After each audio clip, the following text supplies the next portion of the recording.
From the farthest reaches of the galaxy, the Midwest, you're watching Beyond the Blast Doors live. It's episode 58 of Beyond the Blast Doors. Thank you for joining us on this Sunday morning. You know, what we might actually do, Jesse, is we might move the start time of Beyond the Blast Doors live from 11 AM Central Time to noon, because it just seems like no matter what, this is the time that is most convenient for us to come on air, and it's great. Yeah, how are you doing? Right. I'm pretty good. Excited to be alive? Yeah. Got air in your lungs? Yeah. We get to spend our Sunday morning talking Star Wars? Well, now we get to say it's the afternoon, right?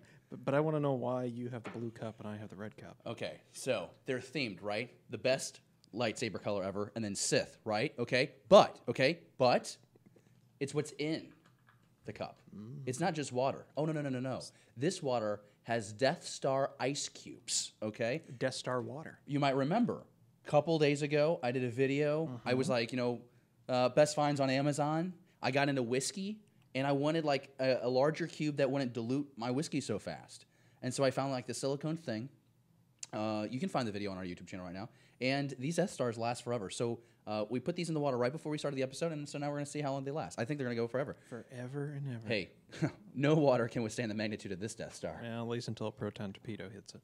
Well, I hope that doesn't happen. It's probably going to be a cat. Paul McCartney will make his weekly debut on the show, and will wipe out the cup of water. It'll spill on the cables. All this goes up in flame.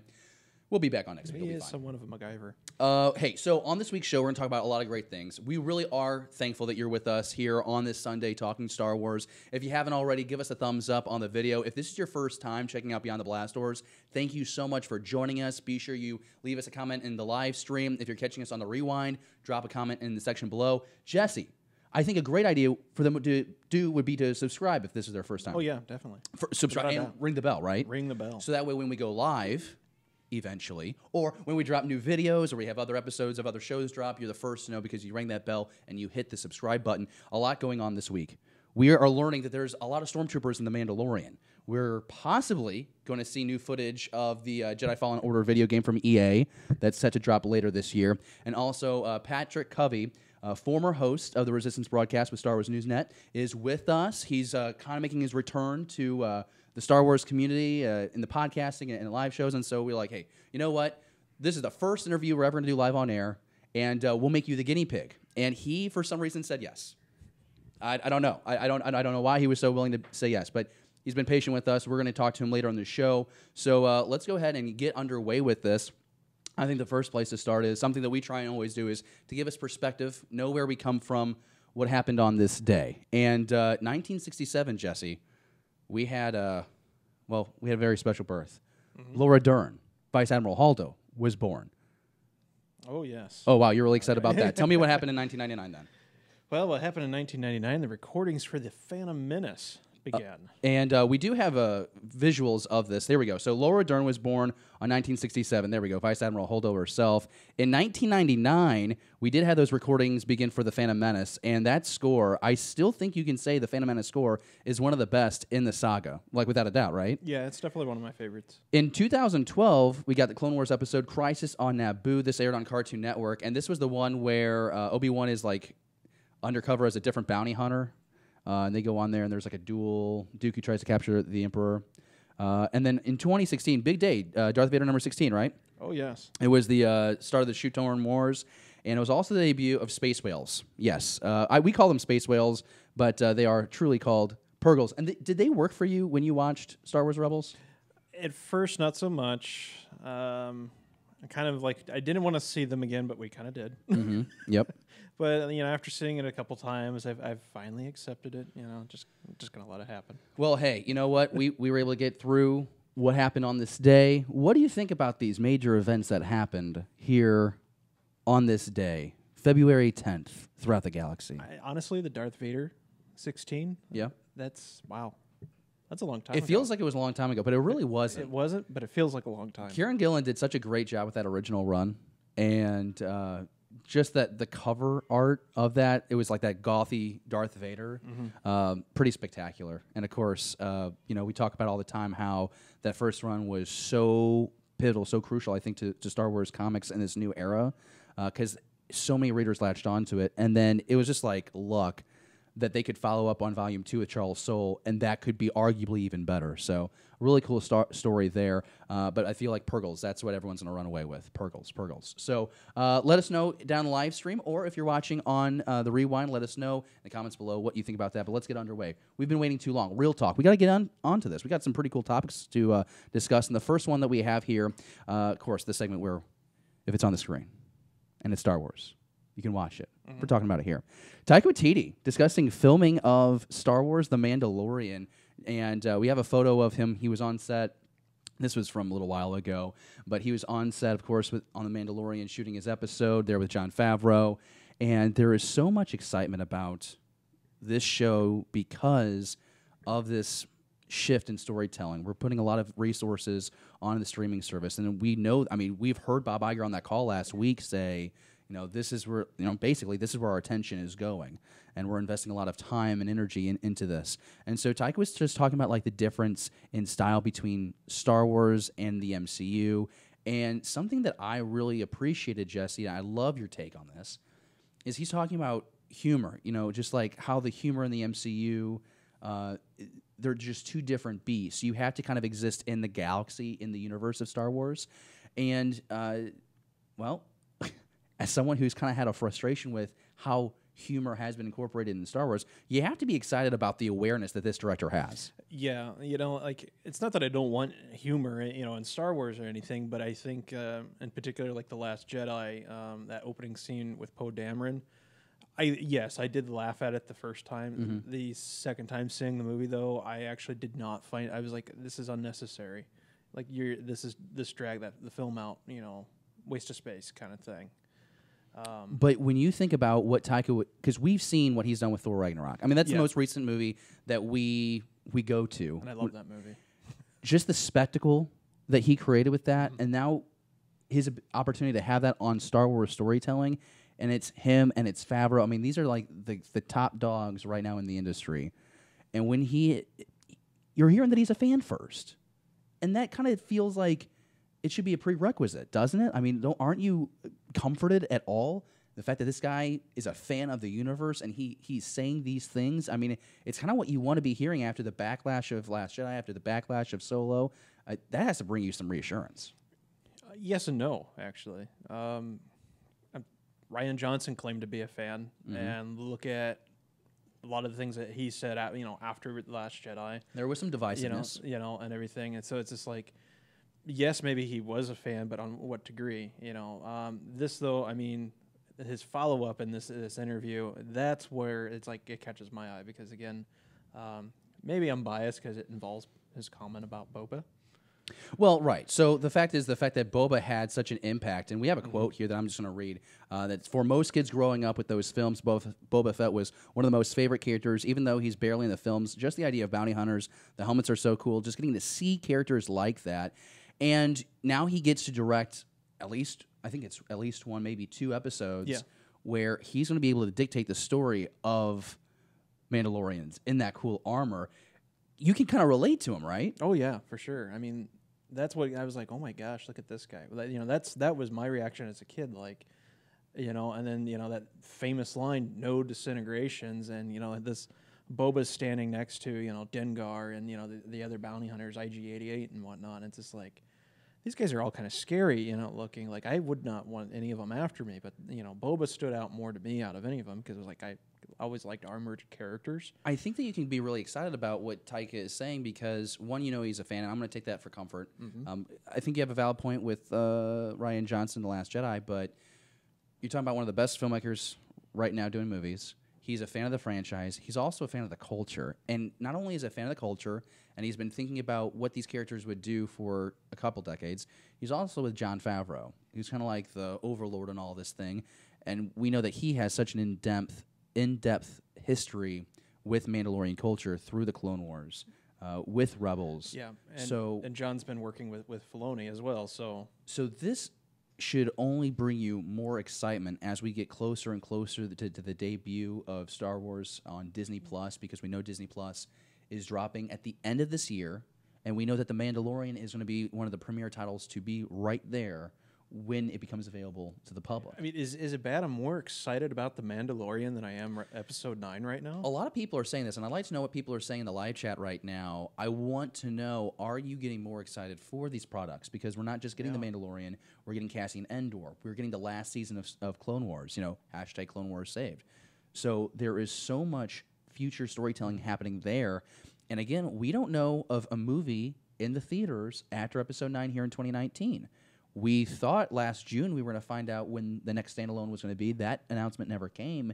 And so we're kind of looking at this going, okay, well, they're not telling us anything about Rian Johnson's trilogy, and that's probably because they want the focus to be on episode 9, which is the same reason why they haven't said anything about Benioff and Weiss. Again, we think that we might get something in April with the debut of Game of Thrones. You know, I would not be surprised if we could get like some concept renderings or something. Hey, you know, here's something we're tossing around, and it's like Darth Bane. I don't know. I'm just like wishful thinking. You know what I'm saying?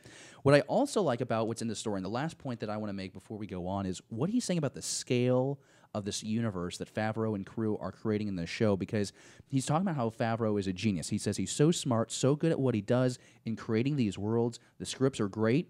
It's really fun doing something in the Star Wars universe. It's every kid's dream just to see one stormtrooper. When you're doing these scenes with like 50 or 60 of them, it's pretty amazing. I loved it.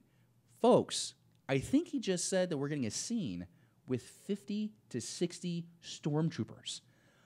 So that makes me pretty excited, because I like lost my mind during Rogue One when all those shore troopers are leaving the base, because of course the planet Scarif is under attack from this small group of rebels. Which also, how did so many rebels fit in that one transport? I always wondered that. Anyways, but all those stormtroopers, there's like hundreds, and so now we're gonna get that scale here with this TV show. What are you thinking? Is this a battle, or are we just going to see them standing around, or are we going to see them in action? I mean, I would love to see a battle. More likely, I'm thinking, because of the timeline that this show's supposed to be in, that, you know, the Imperials are on the run. Yes. You know, kind of thing. So, you know, it could be a garrison or something, you know, an Imperial garrison. I mean, if this is out in the Outer Rim, you know, they may be just kind of holding on to this, like, last bastion kind of thing. Okay. But I'm excited for it. I mean, if it's a battle, 100 times better, even better. You know, I'm totally down for it. I want to know what everyone in the comments section thinks. What do you think about The Mandalorian? The news that we've gotten here from Taika Waititi, and the news of the scale of the storytelling and the fact that he's such a genius. I want to know your thoughts there as we continue on here on Beyond the Blast Doors. Let's go ahead and go on to the next topic here in Real Talk. Real Talk, we are just cruising along. As far as what we're talking about, I'm trying to pull up on the monitor. There's our show notes. There we go. We're doing good. Let's go ahead and pull this up. The next topic here in Real Talk is, what is it on the show notes? They just went down. That's right, Elon Musk. There we go. It's a wonderful Sunday morning. Elon Musk apparently got to go on the set of The Mandalorian. And he got to live out everyone's fantasy, because we got a couple posts on his social media this week where he's talking about how he got to go on set, he got to play with blasters, he got to visit the director. And Jesse, you know, this isn't the first time that Elon Musk and Jon Favreau have teamed up on a movie, Iron Man 2 most notably. He's trying to talk to Tony Stark about kind of a project. Are we thinking that Elon Musk is going to have a cameo here in The Mandalorian? Cameos are a very popular thing. I mean, Daniel Craig was in The Force Awakens as a trooper in that, so why not? I'm more jealous of the fact that he got to play with props. Okay, like it's a big gun. Being a cosplayer and everything, and I like the big blasters and everything. Yeah, I was like, you need to send that to me. Give that to me. Give that to me. Give that to me. No, that's totally fine. I really like it, because I think that whenever I think of Elon Musk, I really do see him. He's always looking at space, obviously, with what he does with SpaceX. And it's been a real thrill for me the last couple of years, like, to follow his career and like get a better understanding of, like, this guy is spending so much money doing so many incredible things for the species.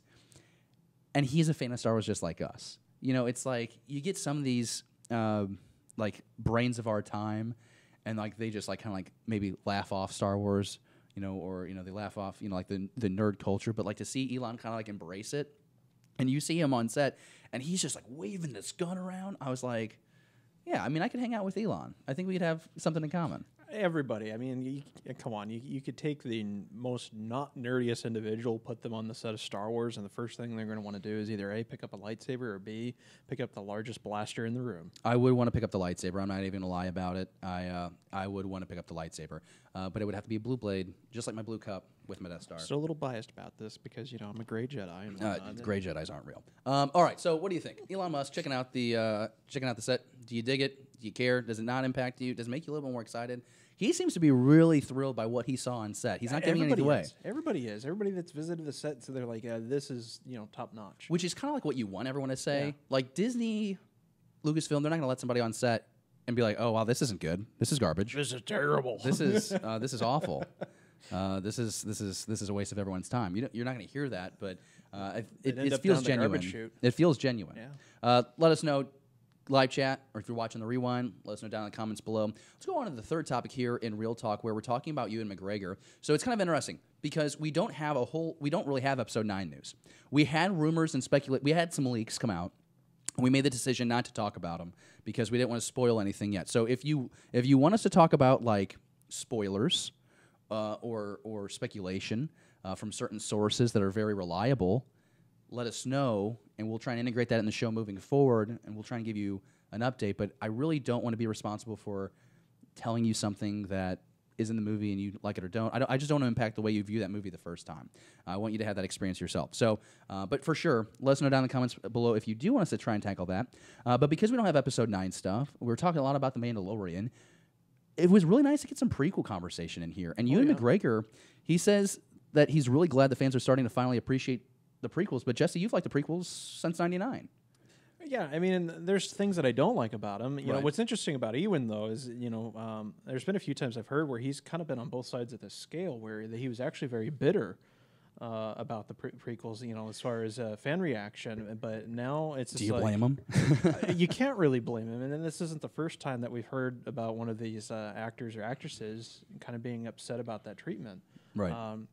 So, like, seeing this pop up, it's just like, well, that's encouraging to him to, be more encouraging to him to go, yeah, I'll be Obi-Wan again. Well, we have a quote from him, and I want to share it with you because I think it's pretty solid.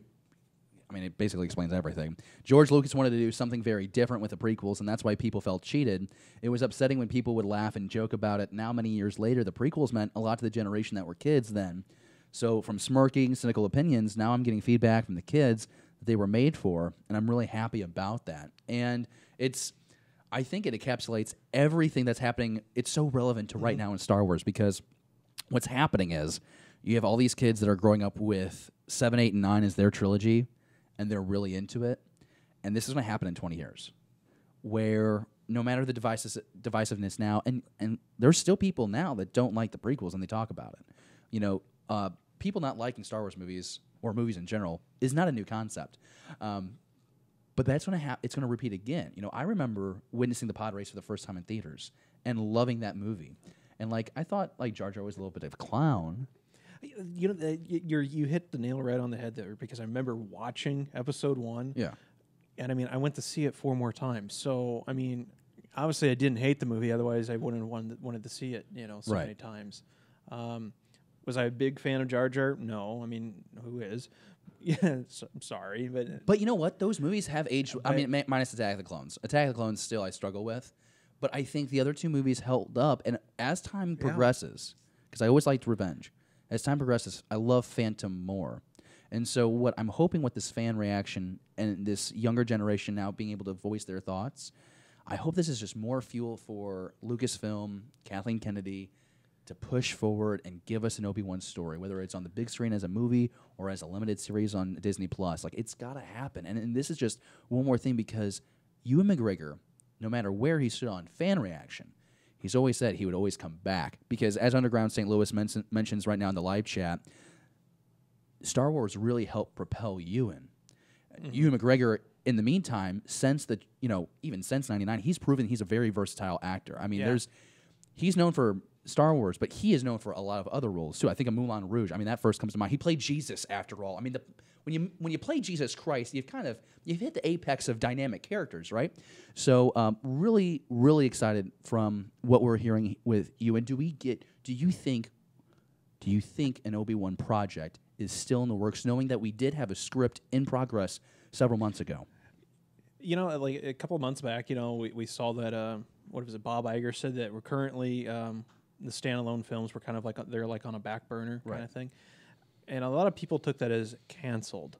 Right. I took that as no, we are reevaluating how we're doing this because they realized that, okay, this formula didn't work. You know, we had Last Jedi and then Solo, and Solo didn't perform as well as they wanted in the box market. Yeah. Even though it's a great film, you should still go see it. Yes. Or, I mean, well, if you have Netflix, watch it. It's on Netflix. So Netflix and chill. Exactly. We want you to be happy and healthy. So, yeah, I don't think any of these projects were just outright canceled. I just think they're trying to make sure that they're doing them right. You know? I'm fine with that. And I think the emphasis on TV storytelling with the streaming, I think that gives Disney Lucasfilm time to kind of reevaluate what do they have with Star Wars. Something that we'll get into later is the fact that Disney's been really good at making movies. Disney's really good at making TV. But they're not so good at making video games. That's a deep tease. Next topic here in Real Talk. Let us know down in the comments below or in the live chat what you think about that topic there with you and McGregor. I do want to go ahead. This is what we'll do. We'll do this next topic, then we'll dive into live chat because we got a lot of folks watching. Really glad. 9 people watching. 5 thumbs up if you haven't already hit that thumbs up button. But we're going to go through the comment section here too because we're down one man. David's gone. No, it's like a bad TV show. It's like you don't show up one week, you're written out of, he died. No, he'll be back next week. He's on a work trip. So let's hit this real quick. Star Wars Resistance, new images in a clip for today's new episode, The New Trooper. And this is Kel and Isla is how I say the name, but I'm pretty sure it's Ela. They seek out Kaz's help after accidentally knocking out a First Order stormtrooper. Kaz dons the trooper's armor in an effort to collect more information on the First Order. What I do like about this is not that description at all, because I don't really care about the hijinks of the show, but we are getting darker because in the clip that I can't legally show you right now is that there's a conversation that the First Order has its fleet scattered all across the galaxy right now.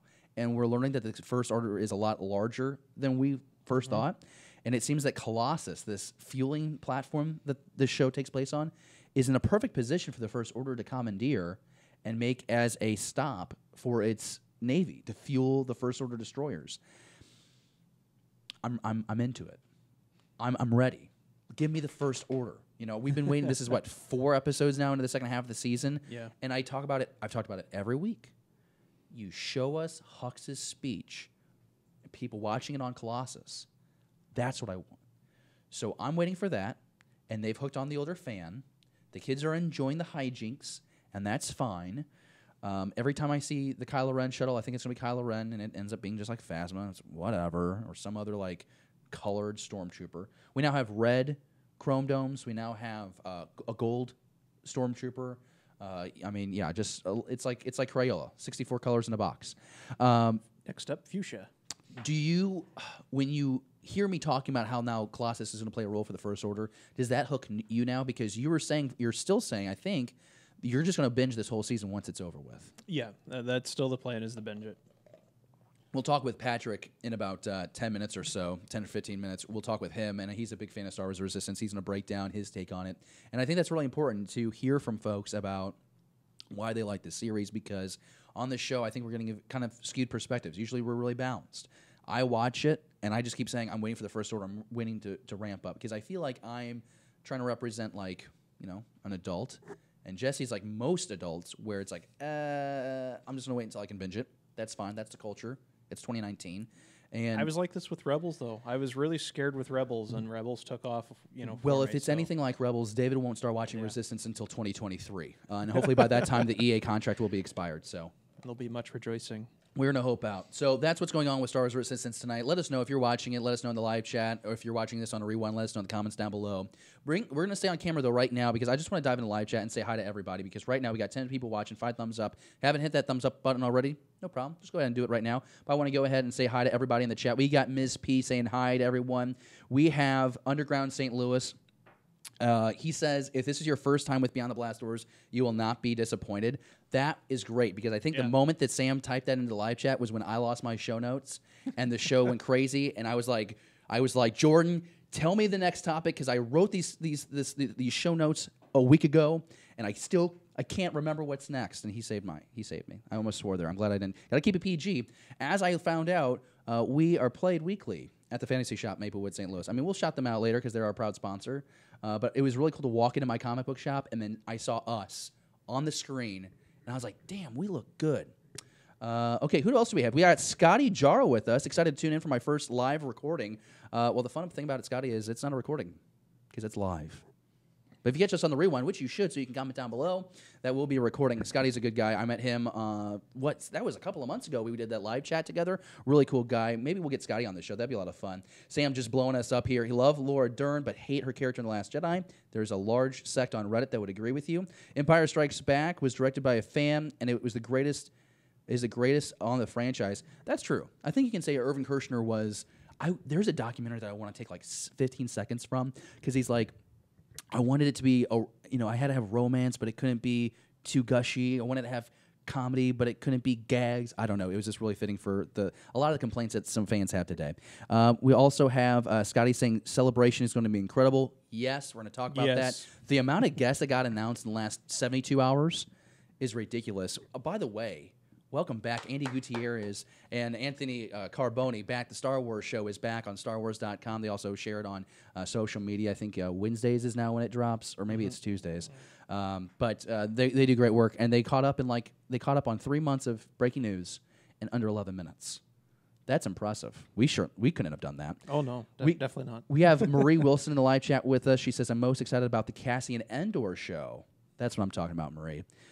Huge Rogue One fan. I think The Mandalorian could be pretty cool.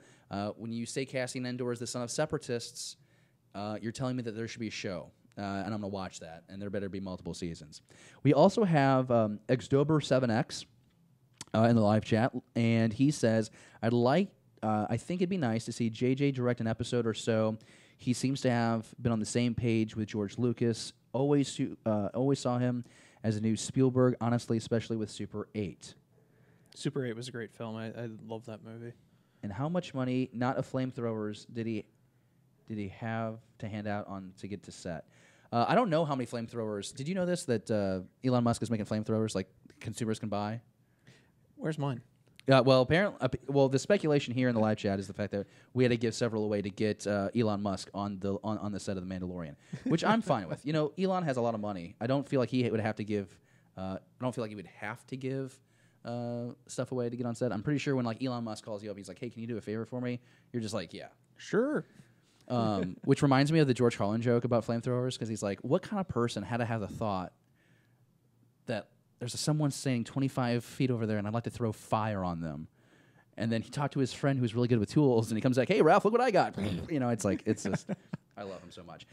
So thanks to everybody in the live chat. We also have C. Woodard, and just really glad to be talking about Star Wars with you in this moment. And you know what? We're going to take a quick break because I'm out of breath. Like I said, I almost crashed the ship into the fiery pits of you-know-what because I couldn't see where I was going on the show. But I have regained my show notes. My vision is restored. And when we come back, Pages, Pixels, Pieces, we'll have Patrick Covey on the show with a live interview, and we'll have one heck of a sentimental fan comlink. It's all next here on Beyond the Blast Doors. All wings report in. Brand new Beyond the Blast Door collector pins are now in stock. Help spread the word about the Beyond the Blast Door Star Wars conversation by picking up a brand new exclusive show pin. Pins are only $8. Order and pay online at BeyondTheBlastDoors.com. Movies, TV, comics, toys, cosplay. Beyond the Blast Doors, a Star Wars conversation.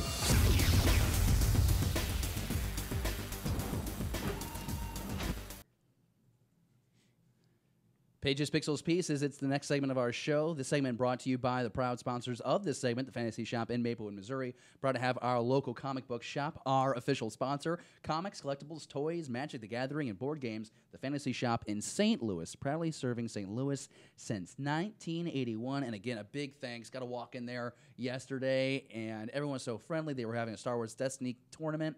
Got to meet a couple of folks that had never heard of the show and started checking the show out, and they're going to be catching us on the rewind later today. So really excited about that.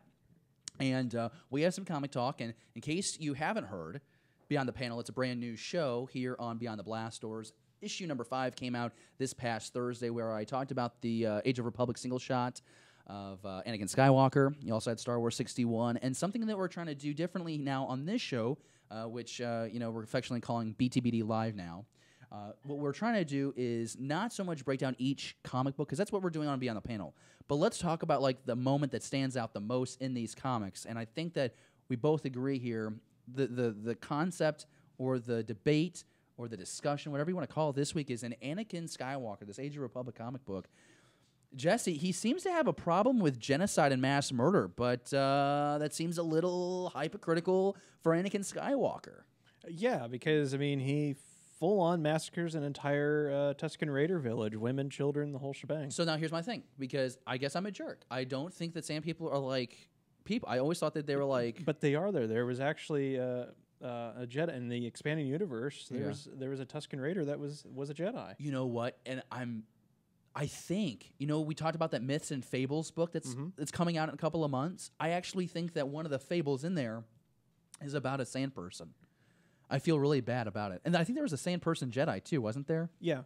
So I mean it's EU stuff, but I mean it's just one of those things where it's like, here's a guy, he's like full on like, this is wrong, and it's just like, but you're a homicidal maniac. To get you up to speed with this comic book, the Age of Republic series has been exceptional. It's part of that maxi series, just under 30 issues total. We're still in the Age of Republic era. We'll have Age of Rebellion, then Age of Resistance.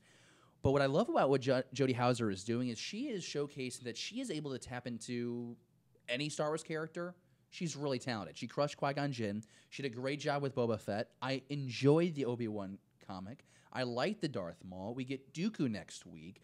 We get Padme, I think, the week after. And here we are with Anakin Skywalker, and I love how it just opens up. We're in this space battle. They're somewhat victorious. Anakin gets back on. Admiral Yularen is there. They're trying to talk about strategy, how to free this planet. The goal is to destroy a droid factory. It's a new droid factory. And the debate that these two characters get involved into is Yularen has a plan here that is going to bring on mass casualty. And we have Anakin that is trying to save as many lives as possible. And so he basically decides he's going to go out on his own and check out this facility. And I think we do have video of this Age of Republic Anakin that we can be showing you this comic. It's a beautiful cover. I love Anakin with the black robes and the brown sleeves. It is so good. It is so good. Yes, he is pro-life in war and against slavery in this show. So basically, they come across this facility, and they find out that it's actually a trap. It's a trap for the Republic. That it's just a bunch of people enslaved by droids. I think the best part about this comic is that in many ways it felt like I was reading a Clone Wars episode. Yeah, and I enjoyed that a lot. Also like the amount like Yularen and everything. He's very tactical and everything. It just the structure of the whole thing was good. Like that was like the Anakin thing. It was like. Overall, though, this series, Age of Republic, like I want more of these. I'd like to see more, like an Anakin comic or a Jango comic kind of thing. And you know what though? But we've said that about every comic so far that Jodie Houser has written in this series, and I'm excited because we also know we're getting Imperial TIE Fighter #1 in April that she's going to be writing. I think she's going to be getting constant work for a few decades to follow. But when I think about this issue, just like the rage in Anakin when it comes to trying to... It's like he has PTSD. He has like these flashbacks where he's thinking about Watto talking to him and his mom saying he's free. And he just goes down there and he destroys these droids, which, it's... I wish we could have had this scene with the kids at the Jedi Temple in Revenge of the Sith. This was gruesome. But at the end of the day, it's just droids, but still like this PTSD for slavery. What did you take it that way? Yeah, I noted on that too. And then there was a particular, like, when he was thinking to himself, I mean, normally it's just droids, and now it's just like, now there's people involved. So, I mean, it is interesting to see that, that contrast between, I guess you could say his light side thoughts and then, like, the darker side of Anakin. You can see that dilemma, that struggle within his character, and that does make it interesting. When you look at a comic like this, and kind of like what you just mentioned before, do you think they could do a 12-issue or 25-issue run of Skywalker in this era and be successful? I think a 12-issue would probably be more appropriate. 25, I think it would be stretching it, but it would be like some of these side missions, like the Scar. You know, we really haven't seen, you know, how he got the scar on, you know, across his eyebrow. I think that would be a neat comic to see. I'd be down for it. You know what I loved? You mentioned how it felt like a Clone Wars episode. To me, it gave me flashbacks to the Micro series in 2003 that you always hear me talk about. Yeah. But that opening scene where it's just Anakin and a bunch of clone fighters behind him. And I also love those Clone Wars ships. The one where the bottom wing kind of it's when they land, the wings up on top, and when they start to lift off, the top wing folds down. Wasn't that a rumored Lego set? It was a Lego set. It was a Lego set. I thought they were bringing it back, though. It was rumored to be. If they bring it back for this 2019 wave to celebrate 10 years of Clone Wars, I would be very tempted. Very happy with that. What do you think about these comic? I said these comic books. We're not talking about Star Wars 61. You can watch Beyond the Panel for that. But what do you think about what you're hearing about Anakin Skywalker? Kind of like the complexity of what happens when he comes across an enslaved culture. I mean, he obviously has empathy. He also has rage, and he lets loose. And again, I think something that's very, very consistent in storytelling with Anakin between episode 2 and 3, whether it's Clone Wars or the comics or the book, is the fact that he has these moments where he really does lose his ability to control his emotions. Yeah. And so whether that he gets rage, he goes rage mode in Attack of the Clones on the Sand People, whether he goes rage mode here trying to free these slaves, where he punches Clovis in the face in Clone Wars because he's jealous of how, you know, Padme and Clovis, you know, that relationship that developed there. Like, there are moments where he does lose control. He's never been able to master that. And, well, he deals in absolute sometimes, and you know how that goes. You end up being a Sith. Let us know what you think down in the comments below. I do want to say, and Jordan, I apologize. I got to apologize to you because we got some breaking news. And you had it ready to go. You might have already shown it. But, yeah, we had the Vader Dark Visions variant cover drop. And it's quite the sight. And I do want to take a couple seconds just to look at this. We'll do more on Beyond the Panel. But that's incredible. That's like freaking Godzilla wrecking a Star Wars town. And there's just Vader ready to go. We still have no idea. Kind of reminds me of Cloverfield, actually. That's terrifying. But look how gorgeous that is. You see this multi-eyed, bird-looking dragon. Like, I believe that's a Star Wars creature. You know, I don't think that's out of place. Like, that looks insanely fascinating. But again, are these nightmares that Vader has, are these real happenings in the galaxy? Because if Vader's having, like, nightmares in his meditation chamber, I'm all about it. I'm all about that, right? But just based on the cover, Jesse, you buy that, right? Sure. Okay. Well, that was simple enough. We have in the live chat right now, we've got Marie Wilson saying, I would love a longer run series of Anakin and his character development during the Clone Wars. That issue had me thinking so deeply about his disposition. Absolutely. And you got to be, I think we got to be careful because I think that Star Wars storytelling cannot rely solely on Vader or Anakin. But I think the character of Anakin has been fleshed out so well because of the Clone Wars. Because remember, there's a generation that grew up with the original movies, the prequels, the sequels, but also Clone Wars was their entry point for Star Wars. And I think when you watch the Clone Wars, it really kind of smooths out what we get with Anakin in 2 and 3 on the big screen. Yeah. So, I mean, I'm going to say yes, but also we can't rely on those characters and that's why I said like a smaller run instead of like a 25 comic run. Yeah. Oh, I get that. Oh, listen to this. Marie's like, I wonder how that compares with the Zillow Beast in size. I don't know. But they're both massive. And I would never want to come across a Zillow Beast. Those things were terrifying. And did you see how much it destroyed Coruscant in Clone Wars? Oh, it's terrible. Just terrible. Joe Ryan's Comics joins us as well in the live chat. Glad you're with us, Ryan. Or Joe Ryan, I should say. Midwest Comics is in the live chat with us now. Nerdverse Fat is with us. Thanks for spending your Sunday with us. Real quick, here's the covers for next week. Books coming out next week. You have Count Dooku, Age of Republic. You also have Imperial Cadet number 4. Imperial Cadet 4 isn't like the story overall isn't my favorite, but I love that cover, and it would look good on your wall. I do like that Dooku cover, and that's the one I'm going to buy. We also have 3 other variants, and I guess you could get the concept one. The concept one's pretty cool. It'd be interesting if we were giving away the concept comic book later today in the show. Remember, we had the 800 subscriber giveaway that we had to give away. Oh yes. Yeah, so I'm pretty excited about it. We're gonna give that away here, but that's not yet. We now have some Bob Iger talk. We got to do this. We got to talk about it. It's EA. We had a business call earlier this week. Had this call. Bob Iger gets on there and he talks about We're really good at buying movies, good at creating movies, TV. But video games, we really struggle with publishing. So we're probably going to stick with this licensing thing. I want to pull up the quote. We have it on your screen right now that you can go ahead and read. That's great. Honestly, this was a highlight of the week because everyone thought that we were going to get the title drop here, and that's not what happened.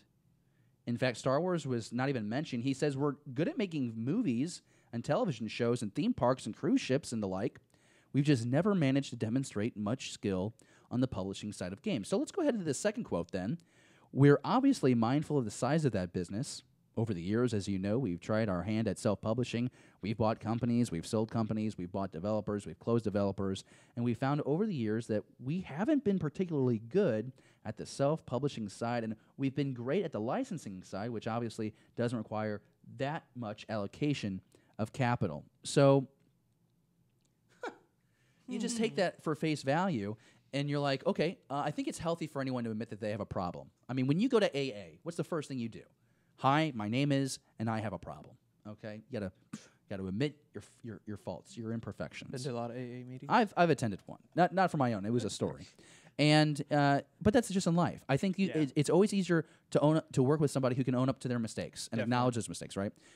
As a video game player, though, like you, as a fan of that merchandise, you have to be freaking out right now if you're listening to this call or you're hearing these quotes right now because you've been banging your head on the door for years. You've only gotten 2 video games. We've detailed this thoroughly on the show. We've had 2 games canceled as well ever since EA got this contract.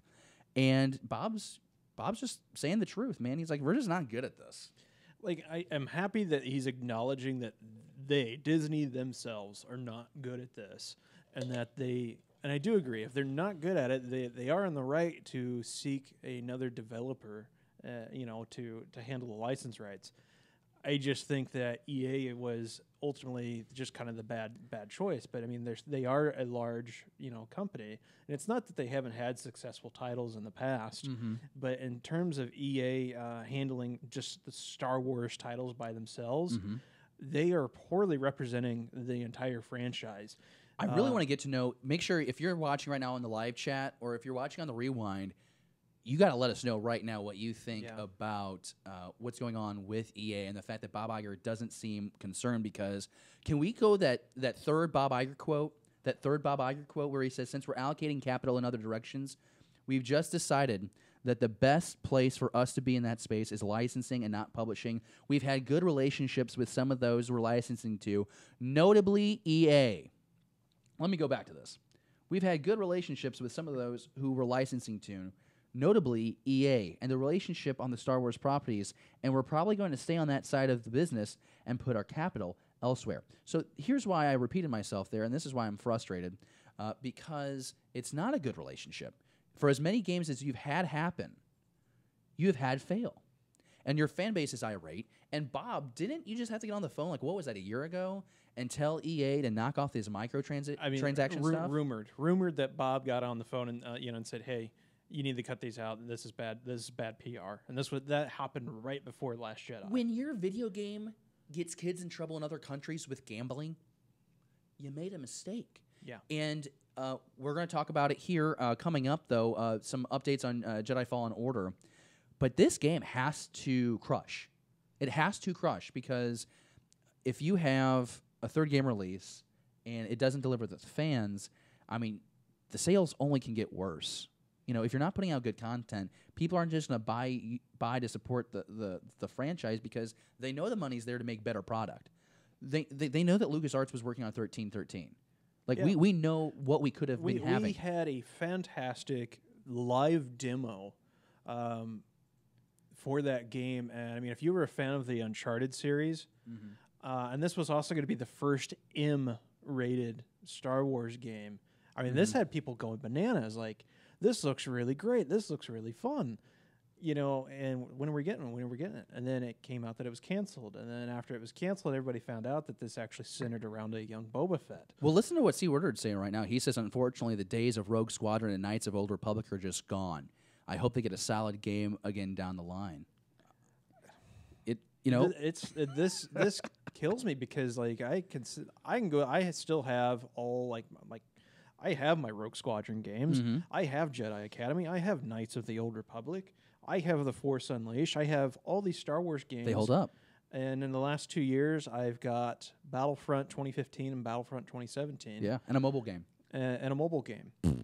And, well, I mean, we've had The Force Awakens Lego Star Wars game, so I guess you could throw that in there. But in terms of what your hardcore Star Wars gamer wants, I didn't even remember that. EA is not delivering on any level. I mean, remember when you went? You didn't just get the Lego version of that movie, but you got like an actual Revenge of the Sith had its own video game, and then you had all these overlap. Oh God, LucasArts days, man. Why can't you just bring back LucasArts? You know, why can't you just bring back LucasArts? No, but seriously, I think that there's definitely some concerns here from fans hearing what Bob Iger is saying, but it kind of gets better, right? Because the bright light in this, because I don't want to be negative about all this, it's definitely an issue and fans are upset, but something to be positive for is we have EA CEO Andrew Wilson. He spoke briefly about Respawn and Jedi Fallen Order during this conference call that happened prior in the week, and he says the game's development is led by the former director of the God of War series. Okay, feeling pretty good about this so far. With a team of veterans from some of the industry's biggest action-adventure games, it's very far along in development, and having spent time with it recently myself, it plays spectacularly well. This game truly captures the fantasy of becoming a Jedi, and we will soon have a lot more to share soon. Well, you're hearing a lot of good things in that. You have veteran experience, the former director of the God of War series, which is one of the most popular video game franchises to date. The scale of those video games, how ahead of their time they were, the replayability of those games is really exciting.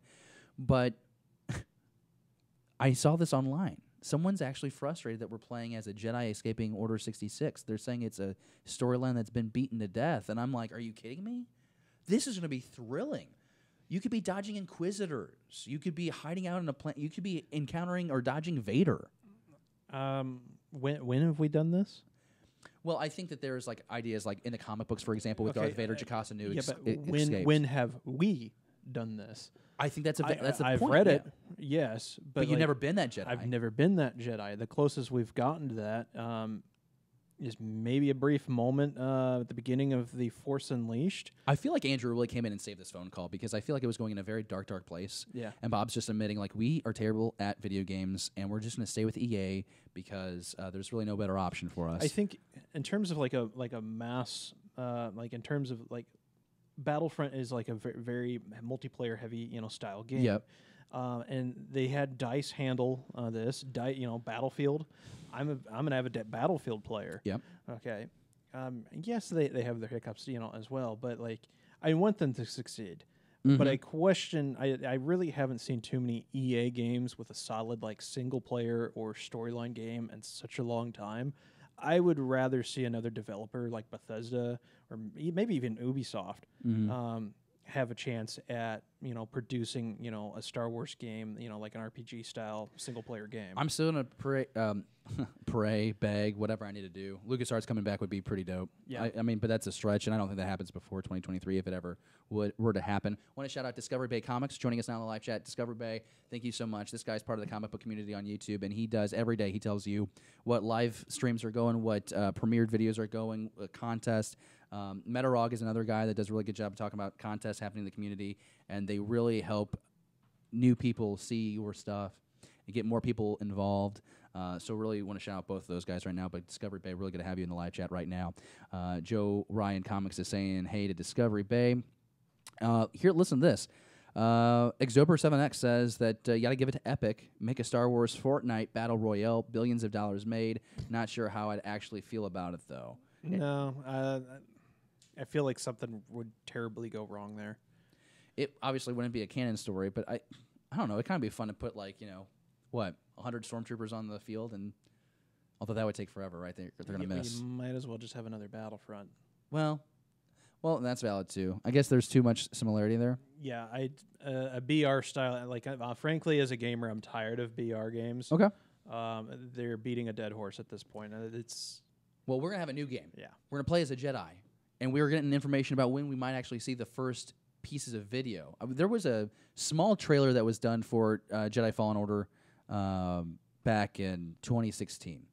But we're now hearing from the CFO, Blake Jorgensen. He's saying that you'll start to see in the next few months, glimpses of the Star Wars game, and I think you'll be blown away by what you see. We've played a 20-minute plus, or rather, we played 20-plus minutes of it last week, and is exceptional in terms of its level of polish, depth, and living inside of the Star Wars world as a Jedi, and I think people will be blown away. I would have liked to have heard him mention the story itself was really strong. I like that it looks good, and I like that this world is believable, but I want to know about the campaign, the storyline, is how strong is that? But it excites me that there is a demo of some sort going around. People are playing it. There's positive feedback. What would you do to have an hour with that demo, Jesse? Be honest. What would you do? What would you be willing to do to get access to this demo of this video game? That's a tough one. It's really tough not to be jaded, because as being an avid video gamer, and just the fact that, you know, they've canceled so many games and everything, like I don't want to get burned again. Mm-hmm. You know, like they showed this amazing demo for 1313, and then they canned it. You know, and then it was just like, wow. You know, like, and that's my biggest fear here is I don't want to see something and then find out a month later that you've decided to can it. I think it's. I think they're too far committed with these comments. They're too far committed. The game is happening. The game is happening. Be excited. The game is happening. What would I do? I don't know what I would do. Would you pay money? Would you cook food? Would you give a limb? I'm pretty good at cooking, so I'd maybe cook him a steak. Okay. I'm willing to cook him a steak, a good steak. And we're going to keep this PG-13 because I know that if we didn't have the appropriateness level restriction, you might do a lot more to play that game. Being a Twitch affiliate, you know, that could do some good things for you. So I understand. I respect it. But I want to know what you think, because we dived deep into what is going on right now with EA, with Lucasfilm, with this current project. Because of that phone call from Bob Iger, we get another call with Bob on April 11th, which is Star Wars Celebration. Mm-hmm. And so I think this is probably a confirmation. You'll get no better confirmation. You're going to get your first info about this movie, I think, at Star Wars Celebration. I think that call, it's going to drop. It's going to drop at Star Wars Celebration.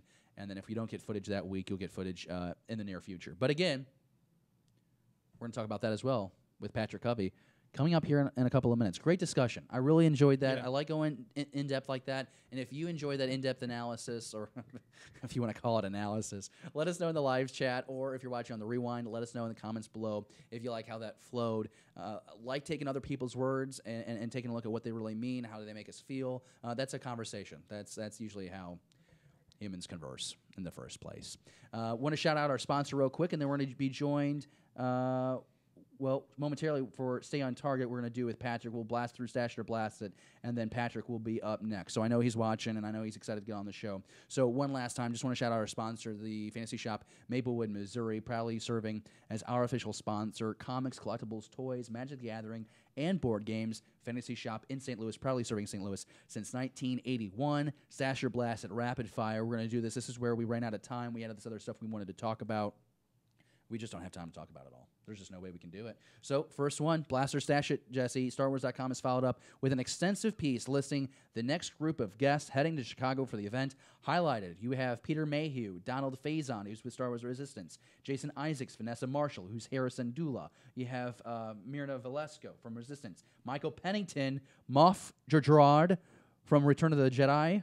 You have Tom Kane, who is the voice of Admiral Yularen. You have Catherine Tabor, Padme Amidala. You have D. Bradley Baker, the voice of Clones. You have Tamara Morrison, who is Jango Fett and every other clone trooper. Oh, yeah. And, all right, Jesse, blast or stash it. Why are you excited for this? I'm going to stash every single one of them because, for one... That sounded gross. I'm sorry. I know it. But it's just one of those things. I mean, this is a great list. You know, they've been really dropping. I mean, Daniel Logan, I think, was last week. George Lucas's son, Jet, is going to be the Jedi. So yeah, just I hope I get an opportunity to meet some of them. You know, some small part of me, I know he retired. I'm still hoping that Jeremy Bullock will make one final celebration. You're gonna meet Morrison, and you're gonna lose your darn mind. It's gonna be beautiful, and I want you to cry. Like, if you don't cry, I'm gonna be disappointed. Like, my joy will be in how emotional you get. I'm going to be very honest with you. It's like please side the inside of my helmet. Everybody knows that the most excited that Jesse ever gets is when he gets to talk about Boba Fett, Jango Fett, or Mandalorians. Yeah, pretty much. The order fluctuates, but that's the most excited he gets about Star Wars. And you better flatline. Like, I better have to call the ambulance. So you're going to stash it. I'm going to stash it as well. I'm really excited about meeting Michael Pennington because George Arad is kind of like a fan cult favorite from Return of the Jedi. And I think it'd be kind of cool to see like the reaction fans have to him. But also like Tom Kane, like an incredible voice actor. And and so is D. Bradley Baker. I mean, the whole list is stacked. I mean, I want everyone that's been touched with that's touched Rebels or Clone Wars. I want. So yeah, we're both stashing that. Next one we have is Kylo Ren. Will he rebuild his helmet for Episode 9?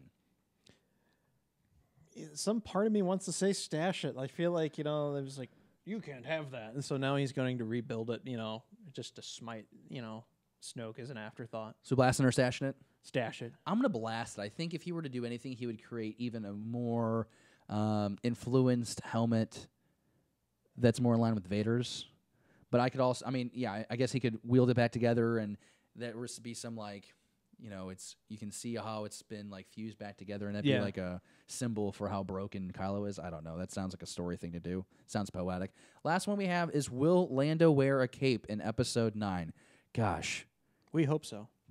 He's just a good looking dude. Like even in his older age, like I used a shot from the movie because I didn't want to get in trouble.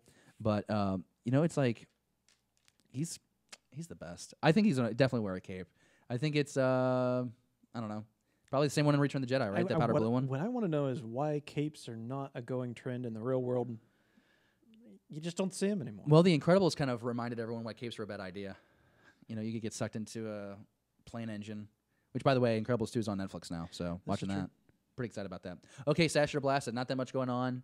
I got zero clue when it comes to what's going to happen in Episode 9, and that's an inside joke, I guess. All right, cool. So we're going to go now to the segment that we've all been waiting for, is Stay on Target.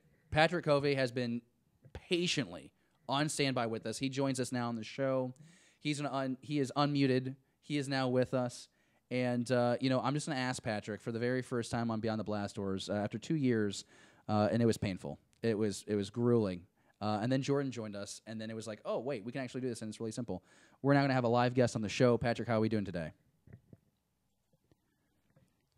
Fantastic. Oh, my gosh, it's so good to hear him live. Like, I'm not going to get, I don't want to get emotional because it's like, why get emotional? But it's just like, it's so cool. Are you crying? Dude, the show has gotten so much better, and we're actually having Patrick in this moment with us, so really excited. You might know Patrick. For those of you watching live right now or watching on the Rewind, you might know him from his previous work with StarWarsNewsNet.com. He's the former host of the Resistance broadcast. Took some time away from, I don't want to say Star Wars, but you kind of took some time away from pop culture and online participation, and now we're coming back. Now we're like ready to go. We had to get work stuff figured out, and now you're back, and you're joining us. Jedi Master in exile, returning. Oh yeah, you were like Luke Skywalker in a way, in isolation, and now you've returned.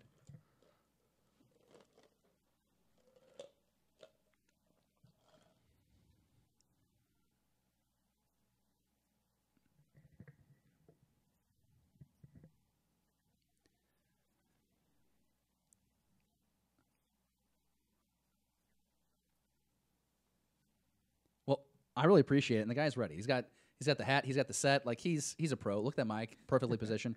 I'm making jokes because I really shouldn't though, because I kind of want to just dive right into this conversation because we have a lot to get to. And first, I'm just really excited to hear about your take on.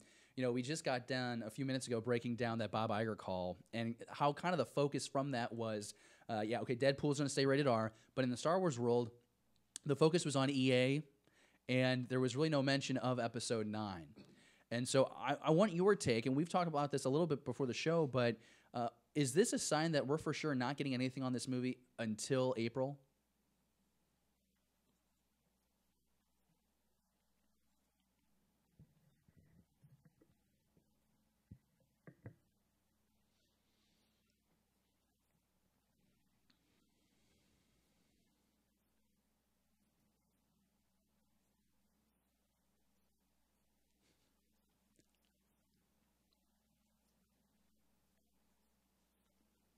And I feel bad too. those leaks that you just mentioned, Patrick, those watching live right now or on the rewind, that's what I cut from the show because, again, I just wasn't sure. You can pretty much bank that they're accurate. I don't want to ruin anyone's experience going into that episode 9, so it is available out there. I mean, it's very easy to find. We'll also include links in the description after the show ends, so that way if you do want to go and find those images, you can. Patrick, if there's a chance that we don't, let's just say, to keep this easy, if we don't find out about the title of Star Wars Episode 9 until Star Wars Celebration, until that April 9th phone call, or April 11th phone call, how soon does this marketing campaign ramp up for Episode 9? Because we've talked about it where you don't need a year to promote Star Wars. Once you get it out there, the world's going to know. They don't need the Super Bowl to promote the movie because Star Wars can literally shut the internet down with the drop of a name title and some 30 seconds of footage. So do you see, like, is the trailer also released at Star Wars Celebration if the name drops? Do they wait to drop the title with the trailer when it drops? The Vanity Fair spread, you just keep going on and on. Like, when do you think we hit these major events with the marketing for this movie?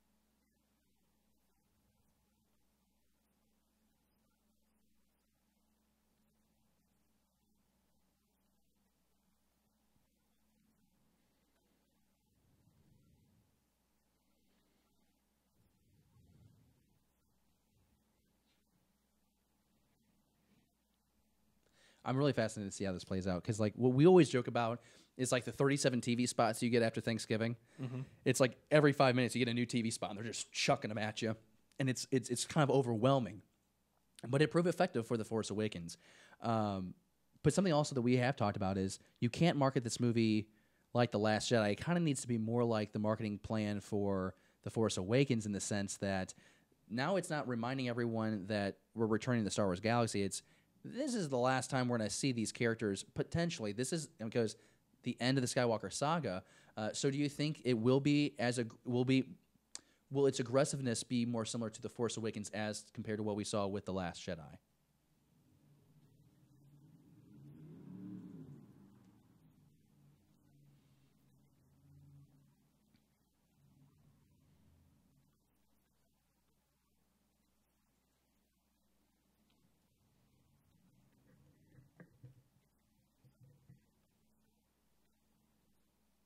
Awesome. Patrick, what do you think about Disney's storytelling focus starting to shift towards streaming? Do you think that's going to have a large impact?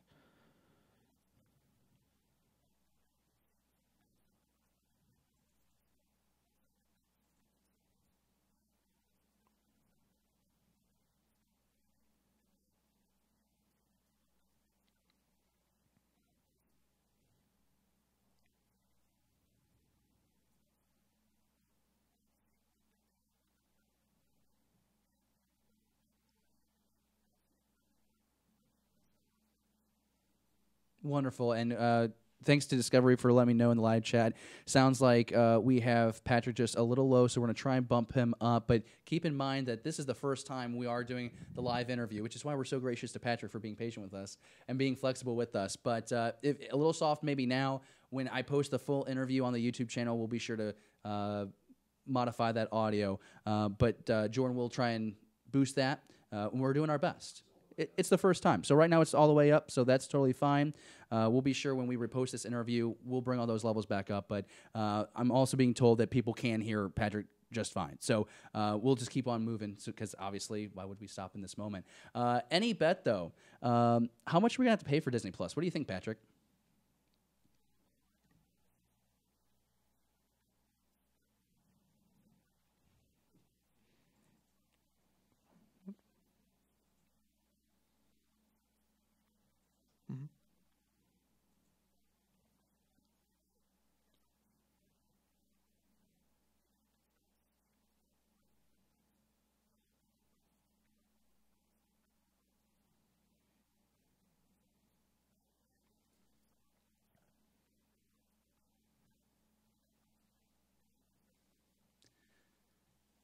See, but $9 on top of Netflix, on top of Hulu, on top of Amazon Prime, on top of DC streaming service. You know, these things start to add up, and that price. I mean, if it fluctuates, I wouldn't be surprised if they'll have to fluctuate it in a downward direction, just because we're now getting to the point where cutting the cord is as expensive, or for some, will be more expensive than just having regular cable. Do you have a take on that?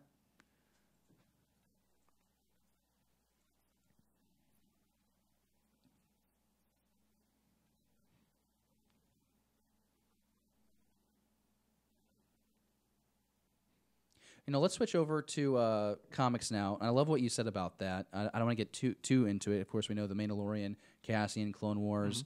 All right, well, we should ask this. What is the next project, before we go on to comics, what is the next property we'll get Star Wars related on the streaming service? What do you want the most? Well, I'll make it easier.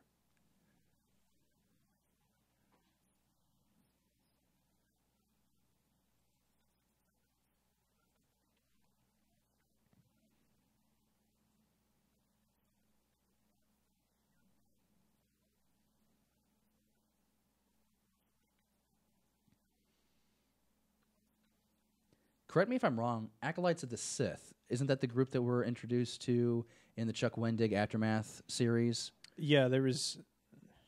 Yeah, and Patrick's right. I mean, it's like a gold mine. So, I mean, I was like, yes, I'm excited for The Mandalorian, but when they were like, this is taking place in this timeline, I mean, that was almost me flatlining then, because it's like, this is one of my favorite, points in the history of the lore and everything, because it's like it's so much going on. And that's, I guess, why I bring up the Acolytes, is because there are theories going around about how the Knights of Ren have been on this mission for Kylo and they're coming back, and it'd be interesting if there's like some kind of like tie there, and that'd be kind of a fun story to explore on the streaming service, as well as Obi-Wan. But let's transition now to comic books, because Patrick, you love comic books just as much as I do, maybe even more, and we've talked quite a bit about the Age of Republic, the Anakin single shot today, but so far, not one of these Age of Republic single shots has missed.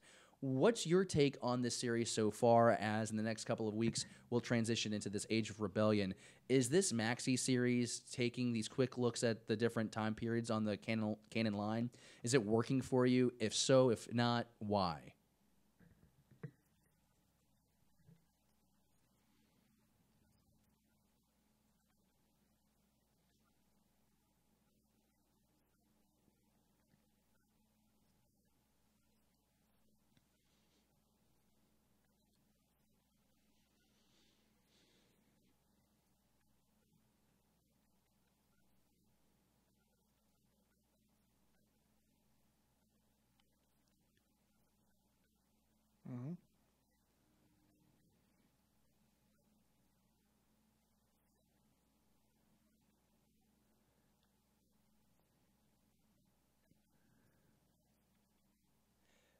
And I think Dooku sells, and I think why I like the character so much more, because I was not a fan of Dooku during the time of release of Attack of the Clones and Revenge, because I was all about, why would you get rid of Darth Maul? Now, of course, we've learned Lucas regrets getting rid of Maul, but Dooku's actually an incredible villain, and I think Clone Wars really smoothed him out for me. I really liked the exploration of him. He had his own castle. He had his own dealings behind the Emperor's back. So I really like that character. I don't know if I'd want a Dooku book, but I'm down for the comic, and especially just because seeing that frame of Dooku as a Jedi, and we're gonna get that in the comic book that comes out next week, or maybe it's a flashback, but just Dooku with a blue lightsaber, like, that's cool, and I want to explore that.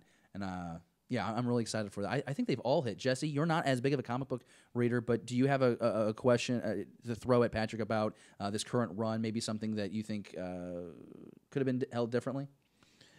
I mean, is there like a particular character that aside from Dooku, that you'd like want to see more of? I mean, I really enjoyed the Darth Maul one they did.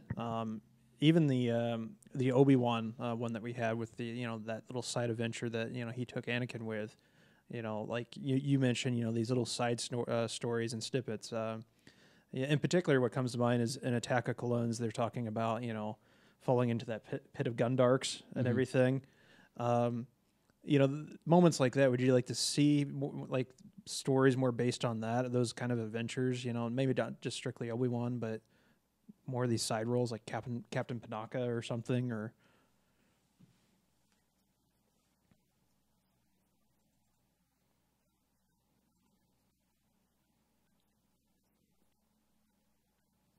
Mm-hmm.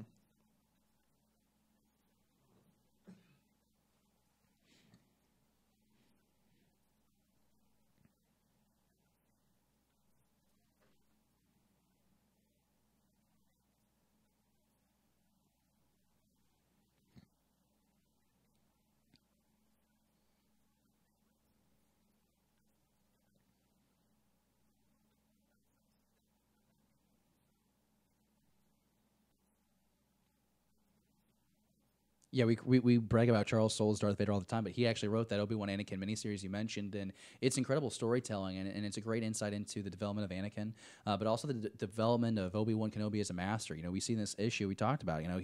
He wasn't expecting to be a master so young. He was doing this as a promise to Qui-Gon Jinn on his deathbed, so to say.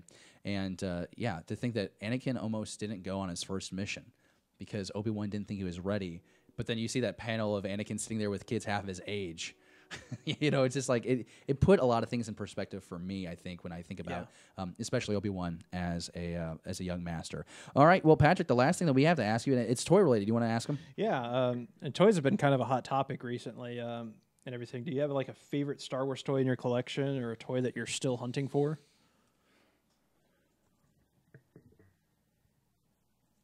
Oh yeah.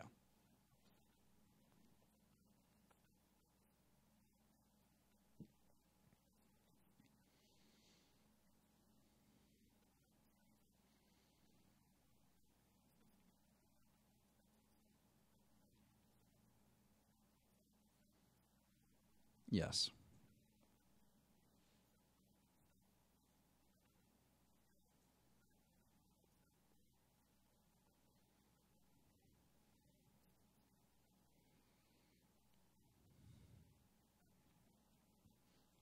Mm-hmm.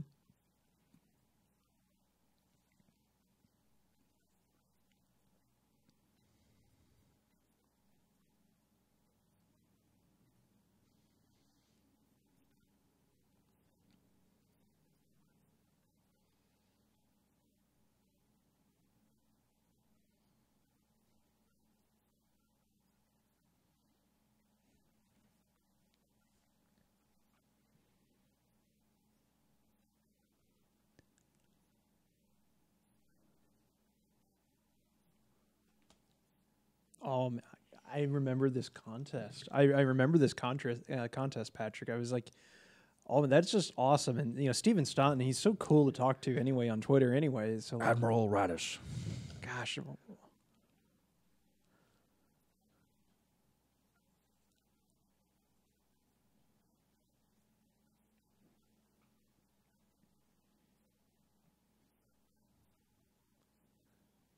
Well, that's awesome. Hey, Patrick, I just really appreciate, and I think we all appreciate you being the guinea pig, being the first live interview here for Beyond the Blast Doors on the live show. And it's been a real treat. Anything that we haven't mentioned that you want to throw out there?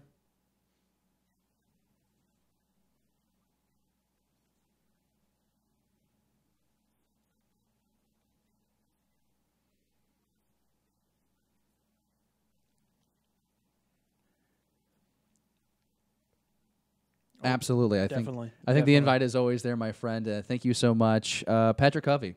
He is the best, and I think that he's got a few tricks up his sleeves for the Star Wars community in the next few months as we rapidly approach Star Wars Celebration in Chicago this April. Patrick, thank you again, bud. Yeah, thank you, Patrick.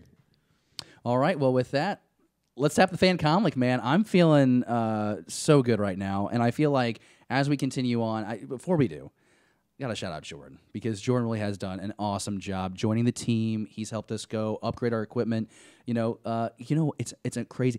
Something always happens though. The last couple of days, something always happens that keeps us going from this 3-camera setup, because we have 3 cameras set up right now, but we have the one. But he found a way to fix it, and he found a way to get the live interview set up that we just did with Patrick. And he is. I don't want him to be the unsung hero. I want to make sure that people know that there's a 4th well, in this case, a third guy in the room right now that is making this possible. So shout out to you, Jordan. Thanks for making this happen. I think a lot of people down in the chat really enjoyed it. Yeah, people saying thanks right now. So it's just really cool to see. And as we continue to do these live interviews on the show, we will get a better idea of, how do we integrate your questions into the conversation? Yeah. Maybe it's a thing where, the show format is going to have to probably change a little bit because, the interview went a little long. But you know what? You find someone else that's so passionate about Star Wars and getting their take on certain topics. You hear us all the time. Let's bring in a new voice and get their take. And it's just really special, and really glad that we got to share that moment with him. But we have a fan comment question here that I think is pretty cool. This is from Hollow Chronicles, and we're being asked, what is your favorite Star Wars toy? Oh, man. And so, I'm so glad that Patrick shared his. Thought that was a great story. I don't think he liked my Admiral Raddus impression. I don't think it was that good. But I really did like his story. I'm curious to know, I think I can guess, but what would you say is your favorite Star Wars toy? This is really tough because I actually still have all my Kenner action figures and Get stuff. out. Really? Yeah, I do. Well, you're a little older than me, so I'm not surprised. Yeah, so... And that's not a slam. You're just, your parents got it on. I'd say probably my favorite thing that I have is the slave one, kind of obvious. Okay. But I was actually just talking with my mom the other day. We were kind of reminiscing about things, and in particular, I had a huge fascination with biker scouts and the speeder bikes from Return of the Jedi. Mm-hmm. And when I found out that they had had this action figure and this vehicle, I had to have it, and the hunt was on, and all where we're at and everything. It kind of takes here in where we're at in the Midwest. Sometimes back then it took a while for new stuff, new product to finally hit our stores, and we hunted for this thing for 3 months, and we actually found it here in the where you're currently at. Mm-hmm. And it was just I remember being a kid and finding it and then hiding it behind a bunch of other stuff, and then going to find my mom, because it was the only one. Yeah. So that's a fantastic memory that I have for my toys and everything. I'm glad you have that. The most recent one was getting the Black Archives Boba Fett. Oh, yeah. And we're going to do a toy review. Maybe not today, but we'll do that soon. Yeah, it's coming up soon. We have a really cool thing planned for that. So I'm not allowed to touch this toy. That's great. I always love when we bring things that I can't touch. No, but I'm excited for you. Can I show you mine? Oh, yeah. I went home this past weekend. And I think Underground is still watching. His dad had his 60th birthday party, and I made it. I was a little late, but I made it and had a great time with everyone there. But it allowed me the chance to stop by my house and get this. This is I think the first Star Wars toy that my mom spent money to get me. I haven't seen one of these in a long time. I'm pretty sure this is from Pizza Hut or Domino's. Ooh, I can't remember. I should have looked that up beforehand. But they were doing these giveaways. I mean, everybody was with Phantom Menace. I mean, Taco Bell had the chips and the cup tops. Yeah, they had the Pogs and the cup toppers. Okay, well, this is my toy. I don't know if you can see this, but it's right there, and it's the planet of Naboo, and then you pop it open. Oh no, see, it was made in 1999, so it's not going to work as well as it did. But it opens up, and it's Qui-Gon Jinn, Obi-Wan Kenobi, and Mace or Darth Maul having the battle, and it's kind of conking out. I think it actually just broke. No, I think it's a wind-up toy. No, I think it just broke. Oh, no. Oh, no. Wait, did it? Yeah, it's a wind-up toy. Oh, we're good. Okay, yeah, cool. Yeah. So it's right back. There we go. So Darth Maul, Obi-Wan Kenobi, and Qui-Gon having that duel there. I would play the Battle of the Fates off the internet. It was really great, and it would accompany with. Wow, you must have been the terror to your parents hearing the squealing noise from the mechanics on that, and the same song over and over again. It just was cool because my mom did not want to spend money on Star Wars stuff, and it came with the food with the meal. She had to feed the family, so I might as well get the toy with it, right? So that's my favorite, and I keep it on my nightstand. I guess I'll keep it right here on set now. But no, it's just kind of cool. Everyone loves the action figures, and I can remember I think my buddy, was it Sam or was it Ryan, had the Stormtrooper blaster and made the sound effect of the Stormtrooper blast. Well, that's what my E11's based off of. You're running around at 11 years old. Yeah. That's a lot of fun. So we talked about it before on the show how everyone has their own entryway into Star Wars. Some it's the movies, it's the cartoons, but for some people it's the toys. Look at all the Legos I've collected over the years. And David's collection here is it's phenomenal. He's got a whole clone army on the shelf back here that I'm jelly of. Yeah, but I don't have a good way of presenting it, and I don't like presenting it that way. I think I want to get a display box but that's like not necessary. Yeah. But I would like to be able to kind of like show that on the front because we put the toys and the stuff, the Legos, the statues, the comics. But solid fan comment, Kyle Chronicles. Thank you for doing that. And just remember that you can always send us your Star Wars questions to @BTBD Star Wars on Twitter. We're also on Facebook. We're also on Instagram. But before we go, Jordan, I'm throwing a curveball on the planet. I'm sorry. We have to do this really quick, okay? Last week, we were like, hey, listen, we crushed 800 subscribers. And if you subscribe and you comment with size matters not underneath in the comments below, we're going to do a giveaway. And all I told you was the Lego set, Anakin Starfighter, which we have right here. And as you can see, it's still in the box. It's in good condition. This is a great build. Legos in there. I have this one. I enjoyed it. You know what, Jesse? You can hold my build. Yeah, it really is. You have permission to hold my build. And so we're giving away this Lego set, but we're also giving away 5 Stellar Comics. And again, just want to send out love to the Fantasy Shop in Maplewood for making this possible. We have 5 Stellar books. And I didn't even show Jesse the books. And I think Patrick, I know Patrick's still watching, he will be jealous. The 5 books that we're giving away. Are you ready for this? Oh man, this one caught my eye when I walked in the room today. Okay. Did you look through this pile? Did you cheat? I saw the top one. I didn't flip through it, so I wanted to be pleasantly surprised for the others. Our winner will get, these are all Age of Republic books. Age of Republic variant, Qui-Gon Jinn #1 with the mural. Oh yeah, that looks pretty good. You get Anakin, you get Qui-Gon, you get Obi-Wan, you get Darth Maul, you get Padme. Love that collage. That looks beautiful. On it too. Jango's on has Jango, but you know what has Jango on it too? Oh yeah. Look at this. Look at that.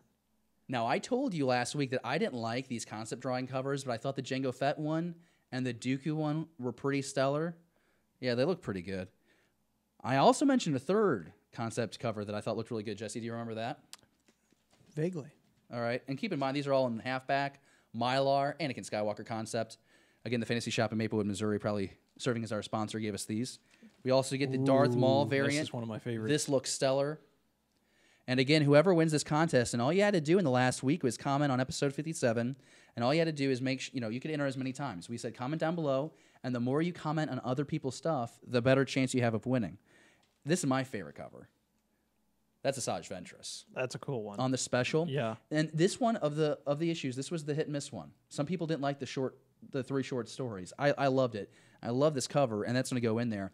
And I'm excited to say that with 5 separate entries, we have our winner, and it is not part of your scene. I need offer him congratulations and thank you so much for not only commenting, but responding to other people. Mm-hmm. He had the most entries than anyone else, so I would appreciate everyone congratulating him in the live chat. If you're watching on the rewind, not part of your scene, let him know in the comments below on the rewind. Congratulate him on the win, and I just want to say, I think we all want to say thank you. Thank you. Everyone supported it. It was really cool. I think over 70 comments, almost 30 thumbs ups. Yeah. And again, we're seeing more and more that every time we're going live on Sundays, more and more people are joining our Star Wars conversation. I'm really excited about it. And what does it allow us to do? It allows us to upgrade. It gives us the motivation to upgrade certain facets of the show and get fun guests on the show like we did with Patrick. And we just want to continue that. So not part of your scene. Congratulations on winning. Be sure that you email us at BeyondTheBlastDoors@gmail.com. We need to know your mailing address so we can send you these books. You get 2 weeks, and if these books are not claimed, then we will do another drawing. Roll again? We'll just roll again, and may the force be with you. All right. That's going to do it. We did it. Real quick, I think we need to do this because we need to wrap this up. It's 11 after 1. Mm-hmm. We need to wrap this up. But I one last time want to say thanks to everyone in live chat. 16 thumbs up right now, 11 people watching. I think at most I saw 18 watching the show, which is exceptional. We love seeing that number of live audience members go up and up and up. We have, guess who we have? It's Gannon, and he let me know, Patrick. Yeah. His Twitter. He's back in the chat, and he's letting me know that it was Pizza Hut. They gave me that Naboo toy. But yeah, everyone's offering congratulations. I love seeing that. Comic Book Gallery is in with us. We have Discovery Bay still with us. Adobe 7X is with us. Gannon. We have Nemesis Prime is on here, jumping in late. 3 Men in the Basement had a live show. They go live every Sunday at noon, and dude, guys, sorry again for the overlap, but glad you're able to jump in the live chat real quick and catch this little part of the show. I'm sure you guys crushed it today. I will be watching you guys on the rewind not on my drive. I will watch you when I have safely arrived at my destination. But I will watch the show on the rewind. Always great stuff there. It's really good. And Underground St. Louis threw out a couple things. He says a couple things about Dooku. Dooku is a gentleman villain. Maul is a monster. But he wants to know who wins between Maul and Dooku in a saber fight. You know, I'm going to have to say Dooku because Dooku is known for being a duelist, and I think he would actually make quick work of Maul. Okay, I have to agree because I think that Darth Maul gets blinded by his own rage, and he gets sliced down the middle of the chest like it happened to him. Yeah, Dooku's calm and calculating, and that's where I think we saw it in Rebels. That's how Obi-Wan took down Maul. Episode 58 of Beyond the Blast Doors. It was live. Follow us, Facebook, Twitter, and Instagram. Always engage us. Always comment on those posts. Let us know what you are thinking. That's how we continue the Star Wars conversation. Let's roll the end credits. Let's do this. It's been a lot of fun. Episode 58. We will see you next Sunday. And be sure you join me this Thursday night at 6 p.m. Central on the YouTube channel for Beyond the Panel, issue number 6. Thank you for watching Beyond the Blast Doors. Be sure to subscribe to our channel. Don't forget, give us a thumbs up and leave a comment. Beyond the Blast Doors, a Star Wars conversation.